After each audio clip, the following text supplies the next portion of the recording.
ಅಂತಾರಾಷ್ಟ್ರೀಯ ಮಹಿಳಾ ದಿನಾಚರಣೆಯನ್ನು ಹಲವೆಡೆ ವಿಶೇಷವಾಗಿ ಆಚರಿಸಲಾಗುತ್ತಿದೆ.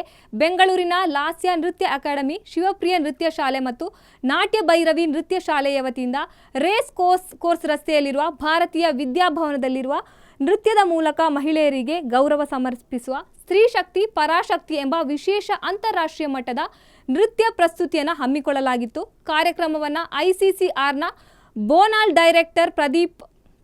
ಡೈರೆಕ್ಟರ್ ಪ್ರದೀಪ್ ಕುಮಾರ್ ಹಾಗೂ ಕರ್ನಾಟಕ ಫಿಲಂ ಚೇಂಬರ್ ಆಫ್ ಕಾಮರ್ಸ್ನ ಪ್ರೆಸಿಡೆಂಟ್ ಆಗಿರುವ ಮಲ್ಲಾಡಿ ನರಸಿಂಹಲು ಅವರು ದೀಪ ಬೆಳಗಿಸುವುದರ ಮೂಲಕ ಉದ್ಘಾಟಿಸಿದರು. ವೇದಿಕೆ ಮೇಲೆ ರಾಷ್ಟ್ರ ಮತ್ತು ಅಂತಾರಾಷ್ಟ್ರೀಯ ಮಟ್ಟದಲ್ಲಿ ದೇಶೀಯ ನೃತ್ಯ ಕಲೆಯನ್ನು ಪಸರಿಸುತ್ತಿರುವ 50ಕ್ಕೂ ಅಧಿಕ ಕಲಾವಿದರು ನೃತ್ಯವನ್ನು ಮಾಡಿದ್ದು, ನೃತ್ಯವನ್ನು ನೋಡಿದ ವೀಕ್ಷಕರು ಸಂತಸಗೊಂಡರು.